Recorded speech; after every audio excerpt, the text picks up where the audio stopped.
નમસ્કાર વિદ્યાર્થી મિત્રો અને વાલીઓ, ફેબ્રુઆરી માર્ચ 2026માં લેવાયેલી ધોરણ 12ની બોર્ડની પરીક્ષાઓ આપીને પરિણામની આતુરતાથી રાહ જોઈ રહેલા લાખો વિદ્યાર્થીઓ માટે અત્યંત મહત્વના સમાચાર આવી ગયા છે.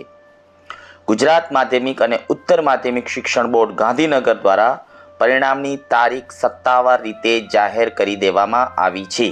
હા, એ 100% સાચું છે.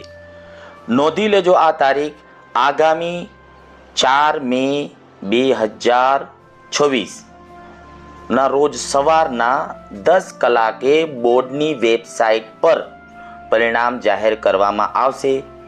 આ પરિણામમાં કોનો સમાવેશ થશે, શેનું પરિણામ હશે, તો અહીં તમે જોઈ શકો છો.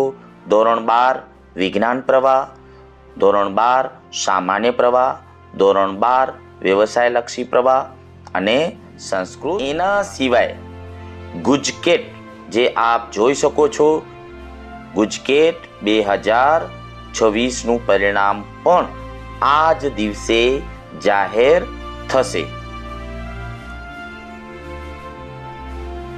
તમે તમારું પરિણામ બે રીતના જોઈ શકશો. પગલું નંબર 1, જે મેં તમને કીધું કે વેબસાઇટ દ્વારા, અને વેબસાઇટ કઈ છે? www.gseb.org. અહીં તમે તમારા સીટ નંબર એન્ટર કરશો અને તમે પરિણામ જોઈ શકશો.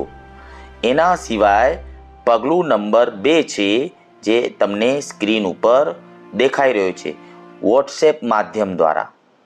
અહીં વોટ્સએપના નંબર જે છે એ તમે ખાસ નોંધી લો. વોટ્સએપ નંબર આપેલા છે 6357300971 પર તમે તમારા સીટ નંબર મોકલો તો તરત જ તમને પરિણામ મળશે. અહીં તમે જોઈ શકો છો આ સ્ટેપ. શું કરશો?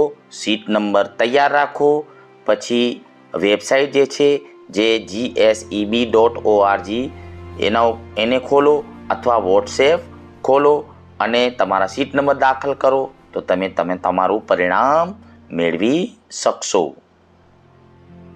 પરિણામ ઓનલાઈન જોયા પછી ઓરિજિનલ ગુણપત્રક એટલે કે માર્કશીટ અને પ્રમાણપત્ર ક્યારે મળશે એવો પ્રશ્ન બધાને થતો હશે. તો બોર્ડના જણાવ્યા મુજબ શાળાવાર ગુણપત્રો મોકલવાની જાણ જે છે હવે પછી કરવામાં. આ ઉપરાંત વિદ્યાર્થીઓ માટે જાણી શકાશે. શું જાણી શકશો તમે? ગુણ ચકાસણી, બરાબર. જે ગુણ ચકાસણી માટેની સૂચનાઓ પણ તમે જાણી શકશો. તમારા માર્કશીટમાં જો નામમાં ભૂલ આવી ગઈ હોય તો નામ સુધારણાની પ્રોસેસ જે છે એ પણ, અને ફરી પરીક્ષા જે એક્ઝામ કહીએ છીએ, પુનઃ પરીક્ષાની પ્રક્રિયા પણ તમે જોઈ શકશો.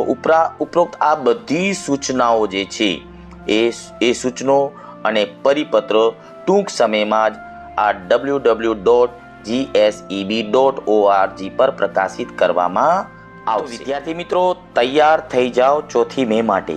તમામ વિદ્યાર્થીઓને ઉજ્જવળ ભવિષ્ય અને સારા પરિણામ માટે મારા તરફથી ખૂબ શુભેચ્છાઓ.